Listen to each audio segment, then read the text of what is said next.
الحمد للہ رب العالمین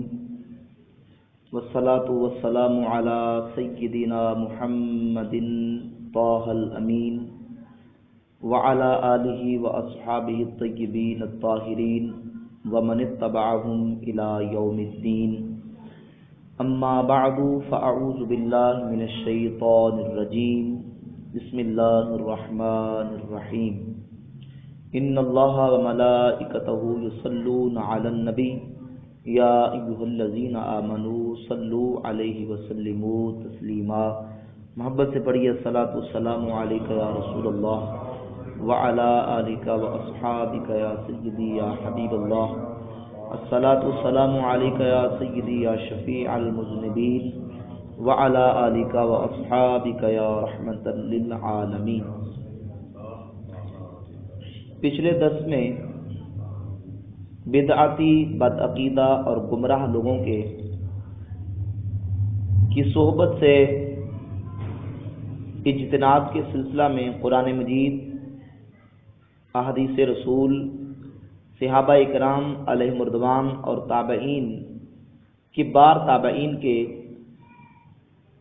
اقوال و فرمودات کی روشنی میں بیان کرنے کی میں نے سعادت حاصل کی تھی کہ اللہ رب العزت نے قرآن مجید میں اور سرکار دو عالم صلی اللہ علیہ وسلم نے اپنی احادیث میں اہل بدعت، گمراہ اور بدعقیدہ لوگوں کی صحبت سے بچنے کا حکم ارشاد فرمایا، کیونکہ صحبت بد انسان کو برائی تک لے جاتی ہے۔ اگر وہ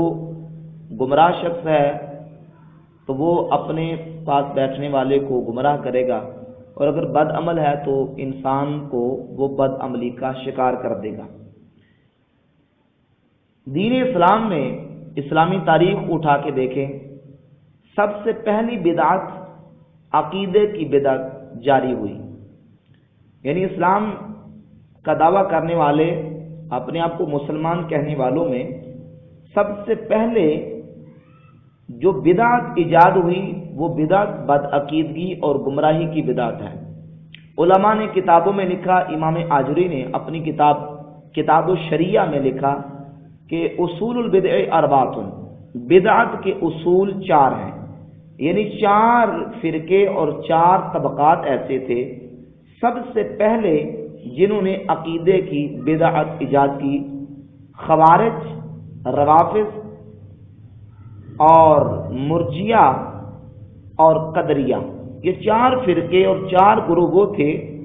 کلمہ، نماز، روزہ، حج، زکوٰۃ کرنے والے، لیکن انہوں نے عقیدے کی بدعت ایجاد کی۔ اور ایک بڑی اہم بات اس سلسلے میں یہ کہ اہل بدعت کے ان 4 گروہوں کے بارے میں نبی کریم صلی اللہ علیہ وآلہ وسلم کی صحیح احادیث موجود ہیں ان کے رد کے حوالے سے، اور صحابہ کرام رضوان اللہ تعالی علیہم اجمعین نے بھی ان گمراہ اور اہل بدعت لوگوں کا رد کیا۔ سب سے پہلے ان اہل بدعت اور گمراہ فرقوں کے حوالے سے صحیح بخاری شریف سے میں چند احادیث بیان کروں گا۔ امام بخاری رحمۃ اللہ علیہ نے باب قتل الخوارج والملحدین بعد اقامت الحجۃ علیہم، یہ باب قائم کر کے، یہ باب عنوان قائم کر کے، اس باب کے تحت امام بخاری رحمۃ اللہ علیہ چند احادیث لے کے آئے ہیں، اور باب کے تحت سب سے پہلے انہوں نے سیدنا عبداللہ ابن عمر صحابی رسول رضی اللہ تعالیٰ عنہ کی روایت بیان کی، وکان ابن عمر یراہم شرار خلق اللہ، کہ جناب عبداللہ ابن عمر رضی اللہ تعالیٰ عنہ خارجیوں کو اللہ کی مخلوق میں سب سے بدترین مخلوق قرار دیتے تھے۔ وقال انہم انطلقوا الی آیۃ نزلت فی الکفار فجعلوها علی المؤمنین، عبداللہ ابن عمر فرماتے تھے کہ یہ جو خارجی فرقہ نکلا ہے اسلام میں سب سے پہلا بدعتی فرقہ، انہوں نے کیا کیا، ان کا جرم کیا تھا کہ انہوں نے وہ آیات، جو آیات کافروں کے بارے میں نازل ہوئی تھیں، انہوں نے وہ آیات مومنوں پر، مسلمانوں پر چسپاں کرنی شروع کر دی۔ تو خارجیوں کی ایک بڑی علامت یہ ہے کہ وہ قرآن تو پڑھیں گے، قرآن مجید پڑھیں گے، اور قرآن پڑھ کے جو کافروں کے بارے میں آیتیں نازل ہوئی ہیں ان کو مسلمانوں پر، مومنوں پر چسپاں کریں گے۔ اب میں خارجیوں کی علامات احادیث کی روشنی میں بیان کروں گا اور پھر اس کا آخر میں انشاءاللہ نتیجہ بھی بیان کروں گا۔ اور امام بخاری رحمۃ اللہ علیہ نے حدیث نمبر 6930 سیدنا علی المرتضی شیر خدا رضی اللہ تعالیٰ عنہ سے بیان کی کہ نبی کریم صلی اللہ علیہ وسلم نے ارشاد فرمایا، یخرج قوم فی آخر الزمان، آخر زمانے میں ایک ایسی قوم نکلے گی، حداث الاسنان، عمر کے کم ہوں گے، سفہاء الاحلام، اور بے وقوف ہوں گے،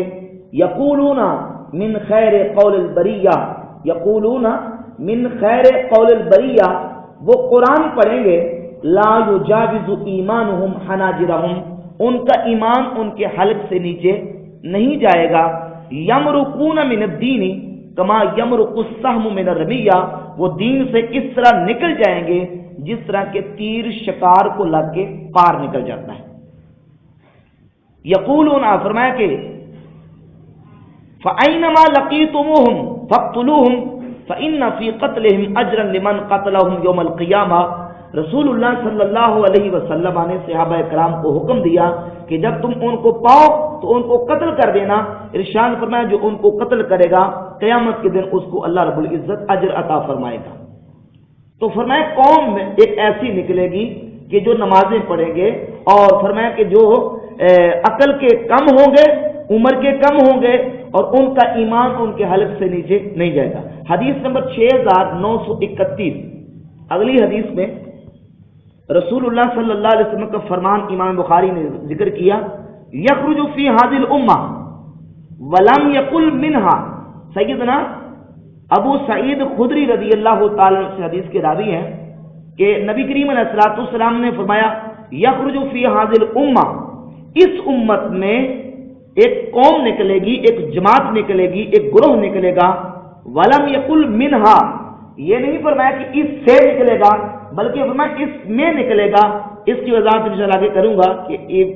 نبی کریم علیہ الصلوۃ والسلام کے اس فرمان کا اشارہ کس طرف ہے۔ قوم تحقرون صلاتکم مع صلاتہم، فرمایا کہ وہ ایسی قوم ہوگی، تحقرون صلاتکم مع صلاتہم، اے صحابہ تم اپنی نمازوں کو ان کی نمازوں کے مقابلے میں حقیر جانو گے، یعنی وہ اتنی نمازیں، اتنے لمبے سجدے اور اتنی لمبی لمبی نمازیں پڑھیں گے، تحقرون صلاتکم مع صلاتہم، تم اپنی نمازوں کو ان کی نمازوں کے مقابلے میں حقیر جانو گے، کہ اتنی کم جانو گے وہ تمہارے مقابلے میں اتنی زیادہ نمازیں پڑھیں گے۔ یقرؤون القرآن لا یجاوز حلوقہم، وہ قرآن کی تلاوت کریں گے، قرآن پڑھیں گے، لیکن قرآن ان کے حلق سے نیچے نہیں جائے گا، قرآن ان کے حلق سے تجاوز نہیں کرے گا۔ او حناجرہم، فرمایا یمرقون من الدین مروق السہم من الرمیہ، وہ دین سے اس طرح نکل جائیں گے، نکل چکے ہوں گے کہ جس طرح تیر شکار سے پار نکل جاتا ہے۔ اور اس سے اگلی حدیث 6932، وہ اسی مضمون کی حدیث ہے، اس سے بھی سرکار دو عالم صلی اللہ علیہ وسلم کے فرمان کا یہی مفہوم ہے۔ اور حدیث نمبر 6933 میں حرقوس بن زہیر ذوالخیسرہ تمیمی کا امام بخاری رحمۃ اللہ علیہ نے قصہ بیان کیا۔ امام ابن ابی شیبہ نے اپنی کتاب مصنف ابن ابی شیبہ میں بھی اس بات کو بیان کیا، اور امام بخاری نے صحیح بخاری کی حدیث نمبر 6933 پر حرقوس بن زہیر ذوالخیسرہ تمیمی کا قصہ بیان کیا۔ امام ابن ابی شیبہ نے اس کو قدر ذرا تفصیل قصے کے ساتھ بیان کیا کہ رسول پاک صلی اللہ تعالی علیہ وسلم جب جنگ حنین سے حضور علیہ الصلوۃ والسلام واپس تشریف لے کے آئے تو حضور علیہ الصلوۃ والسلام کی بارگاہ اقدس میں کچھ قبیلے مال غنیمت حاصل کرنے کے لیے حضور کی بارگاہ اقدس میں آئے۔ رسول اللہ صلی اللہ علیہ وسلم کے پاس چاندی موجود تھی، نبی کریم علیہ الصلوۃ والسلام نے وہ چاندی مختلف قبیلوں کو تقسیم کی، کچھ کسی کو دی، کچھ کسی کو دی۔ تو ایک بندہ ذوالخیسرہ تمیمی، اس کو کہتے تھے، قبیلہ تمیم کے ساتھ تعلق رکھتا تھا ذوالخیسرہ تمیمی، وہ آگے بڑھا، کبھی حضور کے دائیں ہوتا ہے تو حضور اس سے چہرہ پہ لیتے، کبھی بائیں ہوتا ہے، کبھی آگے، کبھی پیچھے۔ اللہ کے نبی علیہ الصلوۃ والسلام اپنا چہرہ اس سے پھیرتے جاتے ہیں، تو اسے غصہ آیا اور اس نے کہا اے دل یا محمد، اے محمد عدل کرو، تم انصاف نہیں کر رہے۔ اب یہ بندہ کو عام کلمہ پڑھنے والا اور نبی کریم صلی اللہ علیہ وسلم کا اپنے آپ کو امتی کہلانے والا تھا، حضور علیہ السلام کو کہنے لگا کہ اے محمد عدل کرو، تم انصاف نہیں کر رہے۔ تو پیارے آقا کریم علیہ السلام نے فرمایا اگر میں انصاف نہیں کروں گا تو اللہ کی زمین پر اور انصاف کون کرے گا۔ یہ ابن ابی شیبہ کی مصنف ابن ابی شیبہ کی جلد میرے پاس 8 ہے، اور جلد 8 کا صفحہ نمبر 738 اور باب ذکر الخوارج کی روایت نمبر 37 ہے۔ صحابہ فرماتے ہیں رجل اسود مطموم الشعر، وہ بندہ جو حضور کی بارگاہ میں آیا، رنگ اس کا سیاہ تھا، علیہ ثوبان ابیضان، 2 سفید چادریں اس کے اوپر تھی، بین عینیہ اثر السجود، اور اس کی آنکھوں کے درمیان یعنی پیشانی پر سجدے کا اثر موجود تھا، یعنی پیشانی پر محراب بنا ہوا تھا۔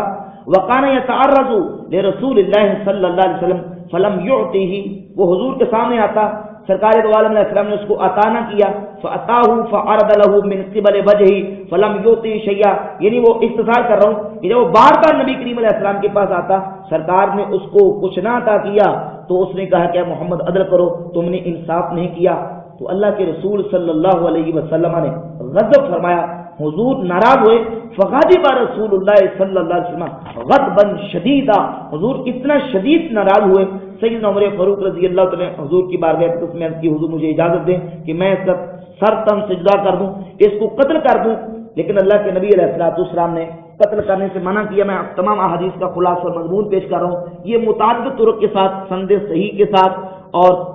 کثرت کے ساتھ یہ روایت کتب احادیث میں موجود ہے۔ نبی کریم علیہ السلام نے اس لیے اس کو قتل نہ کروایا کہ اگر اس کو قتل کروا دیا تو لوگ کہیں گے کہ محمد تو اپنے ساتھیوں کو ہی قتل کرتے جا رہے ہیں، تو حضور علیہ السلام نے صحابہ کو قتل کرنے سے منع کیا، لیکن آپ علیہ السلام نے امت کو یہ پیش گوئی فرما دی کہ ارشاد کا یخرج علیکم رجال من قبل المشرق، مشرق کی طرف سے تم پر کچھ لوگ نکلیں گے، کأن ھذا منہم ھدیھم ھکذا، فرمایا گویا کہ یہ ان میں سے ہے، اور ایک حدیث میں فرمایا یہ اور اس کے اصحاب، اس کے ساتھی وہ ہوں گے یقرؤون القرآن لا یجاوز تراقیہم، یہ قرآن پڑھیں گے لیکن قرآن ان کے حلق سے نیچے نہیں جائے گا، یمرقون من الدین کما یمرق السهم من الربیہ، اور یمرقون من الدین بھی آتا ہے، فرمایا کہ وہ دین سے نکل جائیں گے جس طرح کہ تیر اپنے کمان سے نکل جاتا ہے، ثم لا یعودون الیہ، پھر وہ واپس کمان کی طرف نہیں آتا، یا یہ کہ پھر وہ واپس جو ہے وہ شکار کی طرف نہیں آتا۔ اور حضور صلی اللہ علیہ وسلم نے سیماہم تحلق، ان کی نشانی ٹنڈے کروانا ہوگی، حلق کروانا، ٹنڈ کروانا ان کی نشانی ہوگی، لا یزالون یخرجون حتی یخرج آخرهم مع المسیح الدجال، اور یہ لوگ نکلتے رہیں گے، ان کا نکلنا بند نہیں ہوگا بلکہ یہ لوگ نکلتے رہیں گے حتیٰ کہ ان کا آخری گروہ وہ دجال کے ساتھ نکلے گا اور دجال کا ساتھی بنے گا۔ ہم شر الخلق والخلیقہ، یہ اللہ کی مخلوق میں سے سب سے بدترین مخلوق ہے۔ اور سنن ابن ماجہ کی حدیث نمبر 176، امام ابن ماجہ سیدنا ابو امامہ باہلی رضی اللہ تعالی عنہ صحابی رسول سے یہ حدیث لے کر آئے، اور حدیث کی سند صحیح کے ساتھ متعدد کتب احادیث میں موجود ہے کہ سیدنا ابو امامہ باہلی رضی اللہ تعالی صحابی رسول جب دمشق کی جامع مسجد آپ تشریف لے کے گئے، دیکھا تو 70 خارجیوں کے یہ خارجی گروہ باقاعدہ طور پر جب یہ نکلا، حضرت علی المرتضی شیر خدا رضی اللہ تعالیٰ عنہ کے دور خلافت میں یہ خارجی فرقہ، خارجی گروہ نکلا، تو حضرت علی رضی اللہ تعالیٰ عنہ نے اس گروہ کو قتل کیا۔ ان کو قتل کیوں کیا کہ یہ ان کا ایک بہت بڑی خامی اور خرابی یہ تھی کہ یہ حضور علیہ السلام کے صحابہ کو مشرک کہتے تھے، صحابہ کو کافر کہتے تھے، اپنے آپ کو توحید پرست کہتے تھے، اور نبی کریم علیہ السلام کے صحابہ اکرام کو کافر اور مشرک کہتے تھے۔ انہوں نے کافر اور مشرک اصحاب رسول کو کیوں کہا، اس کی وجہ بھی میں انشاءاللہ آپ کے سامنے بیان کرتا ہوں۔ امام نسائی نے اپنی کتاب خصائص امام نسائی، اور یہ سنن الکبریٰ نسائی، امام نسائی کی اس کا ایک باب ہے، اس کا ایک چیپٹر ہے، یہ الگ سے بھی چھپا ہے۔ حدیث نمبر 185 میں سیدنا عبداللہ ابن عباس رضی اللہ تعالیٰ کا خارجیوں کے ساتھ جو مناظرہ ہوا، اس مناظرے کو بیان کیا۔ ان کا کانسیپٹ اور تصور کیا تھا، یہ حضرت علی کو کافر اور مشرک کیوں کہتے تھے۔ سیدنا عبداللہ ابن عباس رضی اللہ تعالیٰ سیدنا علی مرتضیٰ سے رضی اللہ تعالیٰ اجازت لے کر کے مجھے اجازت دے، میں ان خارجیوں کے ساتھ ذرا جا کے مناظرہ کرتا ہوں۔ مناظرہ کرنے کے لیے گئے اور ان سے جا کے پوچھا کہ تمہارا حضرت علی پر کیا اعتراض ہے؟ تو انہوں نے 3 اعتراض کیے۔ حدیث طویل ہے، میں اختصار کے ساتھ اس کا ترجمہ آپ کو پڑھ کے سنا دیتا ہوں۔ آپ نے جب پوچھا کہ تم حضرت علی کو مشرک کیوں کہتے ہو، تو خارجیوں نے جواب دیا، کہا کہ پہلی بات یہ ہے کہ انہوں نے اشخاص کو حاکم بنا رکھا ہے، حالانکہ اللہ تعالیٰ کا ارشاد ہے ان الحکم الا للہ، حکم تو صرف اللہ کا ہے، اشخاص اور حکومت۔ میں نے کہا یہ ایک بات ہوئی، یعنی انہوں نے کہا کہ قرآن میں آتا ہے کہ اللہ رب العزت فرماتا ہے ان الحکم الا للہ، حاکم تو صرف اللہ ہے، تو حضرت علی نے بندوں کو حاکم بنا کے خدا کا شریک بنا دیا، اس لیے علی مشرک ہو گئے، علی کافر ہو گئے، لہذا ہم علی کی اطاعت نہیں کریں گے۔ اور ایک دفعہ مولا علی رضی اللہ تعالیٰ خطبہ جمعہ ارشاد فرما رہے تھے، لوگوں کو کہا کہ تم میری اطاعت کرو گے، تو لوگوں نے، انہوں نے خارجیوں نے کھڑے ہو کر اعلان کرنا شروع کر دیا، نعرے لگانے شروع کر دیے کہ اشرکت فی دین اللہ رجال، اے علی تو مشرک ہے، تو نے خدا کے بندوں کو اللہ کا شریک بنایا ہے، لہذا ہم تیری اطاعت نہیں کریں گے، تو مشرک ہو چکا ہے۔ تو حضرت علی کو مشرک کہا، اصحاب رسول کو ان خارجیوں نے مشرک کہا، اور ان کا ایک بہت بڑی ان کی خرابی یہی تھی کہ یہ اصحاب رسول کو مشرک اور کافر کہتے تھے۔ تو حضرت عبداللہ بن عباس نے کہا تمہارا اعتراض کیا ہے؟ پہلا اعتراض یہ کیا کہ حضرت علی نے بندوں کو حاکم بنایا، لہذا یہ مشرک ہیں، بس اللہ ہی حاکم ہے، اللہ کے علاوہ تو کوئی حاکم ہی نہیں ہے، تو تم نے بندوں کو حاکم بنا کے شرک ارتکاب کیا ہے حضرت علی نے۔ فرمایا کہ دوسری بات کیا ہے؟ تو انہوں نے کہا کہ دوسری بات یہ ہے کہ انہوں نے جنگ تو کی لیکن قیدی بنائے اور نہ ہی مال غنیمت حاصل کیا، یعنی جنگ جمل میں اصحاب کے ساتھ حضرت علی نے جنگ کی، تو جب جنگ کی جاتی ہے تو جنگ کے بعد جو مال ہوتا ہے اس کو مال غنیمت، اور جو قیدی ہوتے ہیں ان کو قیدی بنا لیا جاتا ہے، ان کو چھوڑا نہیں جاتا۔ تو حضرت علی نے نہ تو ان کو قیدی بنایا اور نہ ہی مال کو غنیمت کے طور پر تقسیم کیا، یہ دوسرا اعتراض ہمارا۔ اور تیسرا اعتراض یہ ہے کہ انہوں نے اپنی ذات سے امیر المومنین کی نفی کی ہے۔ جب حضرت امیر معاویہ اور حضرت علی مرتضیٰ رضی اللہ تعالیٰ کے ساتھ خط و کتابت ہوئی، حضرت علی نے خط لکھا تو انہوں نے مطالبہ کیا کہ آپ نے امیر المومنین علی بن ابی طالب لکھا ہے، تو آپ یہ لفظ امیر المومنین ختم کریں، تب ہم آپ کے ساتھ جو نا وہ مصالحت کریں گے۔ تو آپ نے وہ لفظ حکم دیا کہ اس کو مٹا دیا جائے۔ تو خارجیوں نے اعتراض یہ کیا کہ علی نے یہ بھی تیسرا کام غلط کیا ہے، اس لیے ہم حضرت علی کے گروہ سے الگ ہو گئے، خارج ہو گئے، اور ہم نے علی کی اطاعت کو چھوڑ دیا۔ سیدنا عبداللہ بن عباس رضی اللہ تعالیٰ عنہ نے ان خارجیوں کے ان تینوں سوالوں کو سننے کے بعد آپ نے ترتیب بار اس کے جوابات ارشاد فرمائے، اور میں اختصار مزید کرتا ہوں تاکہ اگلی بات جو ہے وہ مکمل ہو سکے۔ سیدنا عبداللہ بن عباس نے تینوں سوالات کے تفصیل کے ساتھ جواب دیے اور کہا کہ تمہارا یہ قول کہ اشخاص کو امر الہی میں حاکم بنایا گیا، تو اس سلسلے میں تمہارے سامنے کتاب الہی کی آیات پیش کرتا ہوں۔ اللہ تعالیٰ نے 4 درہم کی قیمت کے معاملہ میں اپنے امر کا حاکم 2 اشخاص کو بنایا اور حکم فرمایا کہ وہ اس میں فیصلہ کریں۔ چنانچہ اللہ رب العزت نے ارشاد فرمایا، اے ایمان والو، نہ مارو شکار کو جبکہ تم احرام باندھے ہوئے ہو، اور جو قتل کرے شکار کو تو تم میں سے جان بوجھ کر، تو اس کی جزا یہ ہے کہ اسی قسم کا جانور دے جو اس نے قتل کیا ہے، فیصلہ کریں اس کا 2 معتبر آدمی تم میں سے۔ یعنی احرام کی حالت میں کسی حاجی نے کوئی شکار قتل کر دیا، تو اب اس کا فیصلہ کیسے ہوگا کہ اس شکار کی قیمت کتنی دی جائے اور کتنا صدقہ کیا جائے؟ تو اس کا فیصلہ 2 بندے کریں گے جن کو حاکم مقرر کیا جائے گا۔ تم کہتے ہو امیر معاویہ اور حضرت علی نے حاکم مقرر کر کے شرک کیا ہے، حاکم تو صرف اللہ ہے۔ تو قرآن ہی کہتا ہے کہ جب حج کے دوران تم سے کوئی قتل ہو جائے، کوئی شکار، تو تم اس کا جرمانہ اور اس کا صدقہ دینے کے لیے حاکم مقرر کرو۔ تو جب 2 پیسے کا کوئی خرگوش، کوئی جانور قتل ہو جائے، اس کا فیصلہ کرنے کے لیے حاکم مقرر ہو سکتا ہے، تو مسلمانوں کی 2 جماعتوں میں اگر لڑائی ہو جائے تو ان کا فیصلہ کرنے کے لیے بھی حاکم مقرر ہو سکتا ہے۔ سیدنا عبداللہ بن عباس رضی اللہ تعالیٰ، آپ نے قرآن مجید سے مثالیں پیش کر کے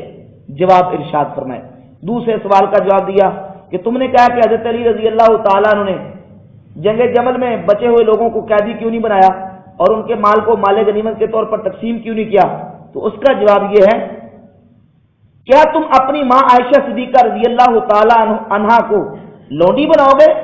اور ان سے وہ معاملہ جائز سمجھو گے جو دیگر لونڈیوں سے جائز سمجھتے ہو، جبکہ وہ تمہاری ماں ہے؟ بس اگر تم کہو کہ ان کے ساتھ وہ سب کچھ جائز ہے جو لونڈیوں کے ساتھ جائز ہوتا ہے تو تم نے کفر کیا، اور اگر تم کہو کہ وہ تمہاری ماں نہیں ہے تو پھر بھی تم نے کفر کیا۔ دوسرے سوال کا جواب دیا۔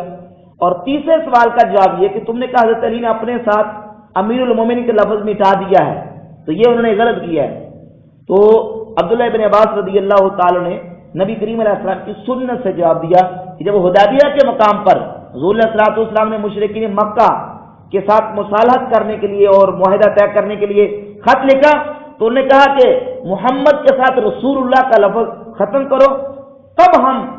ان کے فیصلے کو تسلیم کریں گے۔ تو نبی کریم علیہ السلام نے مصلحت کے طور پر لفظ رسول اللہ کو حذف کر دیا، تو حضرت علی نے بھی مصلحت کے طور پر اپنے نام کے ساتھ امیر المومنین کے لفظ حذف کر دیا، لہذا علی پاک کو حضور کی سنت کے مطابق ہی عمل کر رہے ہیں۔ تو کتنے ہزار خارجی حضرت عبداللہ بن عباس رضی اللہ تعالیٰ عنہ کی اس دلیل سے تائب ہوئے اور تائب ہو کر حضرت علی رضی اللہ تعالیٰ کی غلامی میں آ گئے۔ لیکن بہت سارے ایسے تھے کہ جو نہ مانے اور وہی اپنی ضد پر اڑے رہے، اور انہوں نے حضرت علی رضی اللہ تعالیٰ کو مشرک اور کافر کہنا ہی اپنا عقیدہ رکھا۔ تو اس سلسلے میں خارجیوں کے بارے میں تواتر کے ساتھ احادیث موجود ہیں کہ جب حضرت علی رضی اللہ تعالیٰ عنہ کے دور میں خارجی نکلے، صحابہ نے ان کے بارے میں رسول اللہ صلی اللہ علیہ وسلم سے سنی ہوئی احادیث کو بیان کیا۔ انہی احادیث میں یہ سنن ابن ماجہ ہے، ناصر الدین البانی کی تحکیم کے ساتھ ہے، حدیث کا نمبر ہے 176۔ البانی نے اس حدیث کو حسن صحیح کہا ہے۔ سیدنا ابو امامہ باہلی رضی اللہ تعالیٰ عنہ جب دمشق مسجد میں آئے، 70 خارجیوں کے سر تن سے جدا کر کے حضرت علی نے مسجد کے ساتھ لٹکائے ہوئے تھے، تو آپ نے حضرت ابو امامہ باہلی صحابی رسول جب ان خارجیوں کو دیکھا، فرمایا شر قتلا قتل تحت عدیم السماء، یہ اللہ کی مخلوق میں اس نیلی چھت کے آسمان کے نیچے اللہ کی مخلوق میں سب سے بدترین مخلوق ہے۔ خیر قتیل من قتلہ کلاب اہل النار، یہ جہنمیوں کے کتے ہیں جن کے سروں کو کاٹ کر آج مسجد کے ساتھ لٹکایا گیا ہے۔ نماز پڑھنے والے، روزہ رکھنے والے، اور وہ نمازیں روزے کے جن کی حضور علیہ السلام نے مثال دی کہ صحابہ تمہاری نمازیں بھی ان کی نمازوں کے مقابلے میں کچھ نہیں ہوگی، وہ اتنی نمازیں، اتنے روزے اور اتنی حج اور اتنی زکاتیں دیں گے، لیکن ان کا کوئی عمل اللہ کی بارگاہ میں قابل قبول نہیں ہوگا اور ان کا ایمان حلق سے نیچے نہیں جائے گا۔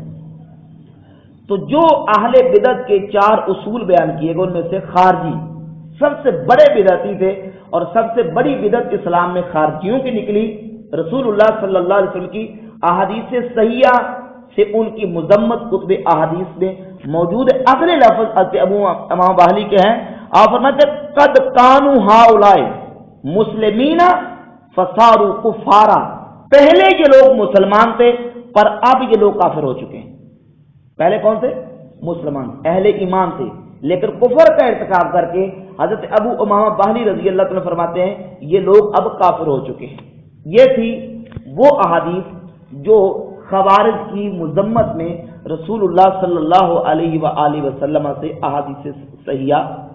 موجود ہیں۔ ان کی نشانیاں، ان کی علامات نبی علیہ الصلوۃ والسلام نے بیان کی۔ ہم شر الخلق والخلیقہ، وہ اللہ کی مخلوق میں سے سب سے زیادہ بدترین مخلوق ہوں گے۔ ہم کلاب النار، وہ جہنمیوں کے کتے ہیں، جہنم کے کتے ہیں۔ اور فرمایا کوئی اتنی نمازیں پڑھیں گے، روزے رکھیں گے، حج کریں گے، وہ سارے معاملات کریں گے، لیکن ان کے اعمال اللہ کی بارگاہ میں قابل قبول نہیں ہوں گے۔ اسی طرح قدریہ کے بارے میں سنن ابی داؤد میں سند صحیح کے ساتھ اور دیگر کتب احادیث میں بھی احادیث صحیحہ موجود ہیں کہ نبی کریم صلی اللہ علیہ وآلہ وسلم نے ارشاد فرمایا القدریۃ مجوس هذه الامہ، تقدیر کے منکر قدریے یہ میری امت کے مجوسی ہیں، ان مرضوا فلا تعودوہم، اگر مریض ہو جائیں، بیمار پڑ جائیں، ان کی عیادت مت کرو، ان ماتوا فلا تشہدوہم، اگر یہ مر جائیں تو ان کی نماز جنازہ مت پڑھو۔ سنن ابی داؤد کی حدیث نمبر 4691 حضور صلی اللہ تعالی علیہ وسلم نے قدریہ کی مذمت بیان کی، اور یہ کتب احادیث میں احادیث سے صحیحہ اس سلسلے میں کثرت کے ساتھ موجود ہیں جن میں فرقہ قدریہ کی مذمت بیان کی گئی۔ اسی طرح یہ ہے ہمارے پاس کتاب الجامع الصحیح سنن الترمذی، امام ترمذی رحمہ اللہ نے جامع ترمذی میں مرجیہ فرقے کے بارے میں صفحہ نمبر 590 پہ سند صحیح کے ساتھ حدیث بیان کی ہے۔ مرجیہ جو کہتے ہیں کہ صرف زبان کے ساتھ اسلام کا اور دین کا نام لو، عمل کرنے کی کوئی ضرورت نہیں ہے، اور مسلمان پر عمل کوئی لازم نہیں ہے، عمل کی ضرورت نہیں ہے، یہ فرقہ مرجیہ تھا۔ تو ایسے فرقے کے بارے میں رسول اللہ صلی اللہ علیہ وسلم کی صحیح حدیث جامع ترمذی حدیث نمبر 2149 سیدنا عبداللہ ابن عباس رضی اللہ تعالیٰ فرماتے ہیں کہ نبی کریم علیہ الصلوۃ والسلام نے فرمایا صنفان من امتی لیس لہما فی الاسلام نصیب، میری امت کے دو گروہ اور دو قسمیں ایسی ہیں لیس لہما فی الاسلام نصیب، جن کا اسلام میں کوئی حصہ نہیں۔ اب یہ یہودیوں یا عیسائیوں کی بات نہیں ہو رہی، نہ کوئی سکھوں کی، یہ ہندوؤں کی بات ہو رہی ہے۔ یہ کلمہ پانے والے جو راہ سے بھٹک گئے اور گمراہی کا شکار ہو گئے اور کفر کے مرتکب ہوئے، ان لوگوں کے بارے میں اللہ کے رسول صلی اللہ علیہ وسلم نے احادیث میں ان کی مذمت بیان کی اور امت کو ان کے فتنے سے باخبر کیا۔ فرمایا لیس لہما فی الاسلام نصیب، امت کے یہ دو گروہ ان کا اسلام میں کوئی حصہ نہیں ہے، المرجیۃ والقدریۃ، مرجیہ اور قدریہ ان دونوں کا اسلام میں کوئی حصہ نہیں ہے۔ امام ترمذی نے اس حدیث کو بیان کرنے کے بعد 2149 نمبر حدیث کو بیان کرنے کے بعد کہتے ہیں ھذا حدیث غریب حسن صحیح، یہ حدیث حسن اور صحیح حدیث ہے۔ تو سند حسن و صحیح کے ساتھ امام ترمذی نے اس حدیث کو بیان کی۔ اب جو 4 بدعت کے اصول اور فرقوں کا بیان کیا تھا، ان میں سے یہ مرجیہ اور قدریہ اور خوارج 3 فرقوں کا بیان ہوا، اور چوتھا فرقہ ہے رافضیہ، جنہوں نے رفض کا ارتکاب کیا اور حضرت علی رضی اللہ تعالی عنہ کی شان میں غلو کا مظاہرہ کیا۔ یہ ہمارے پاس کتاب موجود ہے، کتاب السنہ امام ابن ابی العاصم کی، ناصر الدین البانی کی تحقیق کے ساتھ المکتب الاسلامی سے یہ کتاب شائع ہوئی ہے۔ اس کتاب کے صفحہ نمبر 476 پر سند حسن اور سند صحیح کے ساتھ چند روایات و حدیث فرقہ رافضیہ کے بارے میں موجود ہے۔ نبی کریم صلی اللہ علیہ وسلم نے حضرت علی کو فرمایا یا علی سیکون فی امتی قوم ینتحلون حب اہل البیت، اے علی ان قریب میری امت میں ایسی قوم نکلے گی ینتحلون حب اہل البیت، جو اہل بیت کی محبت کا دعویٰ کریں گے، اہل بیت کی محبت کا دعویٰ کریں گے، لہم نبذ، ان کی ایک نشانی ہوگی، یسمون الرافضہ، ان کو رافضی کہا جائے گا، قاتلوہم، ان کے ساتھ لڑو، فإنہم مشرکون، وہ مشرک ہیں۔ وہ کیا ہے؟ اب یہ کوئی اخباری رپورٹ یا کسی مفتی کا فتویٰ نہیں ہے، نبی کریم علیہ السلام کی حدیث ہے، اور اس حدیث کو امام طبرانی نے بھی ذکر کیا، اور ناصر الدین البانی نے اس حدیث کی تحقیق میں لکھا اسنادہ حسن، اس کی سند کیا ہے؟ حسن ہے۔ کتاب السنہ امام ابن ابی العاصم کی المتوفى 287 ہجری، امام ابن ابی العاصم نے اس حدیث کو سند حسن کے ساتھ بیان کیا۔ اور اگلی حدیث،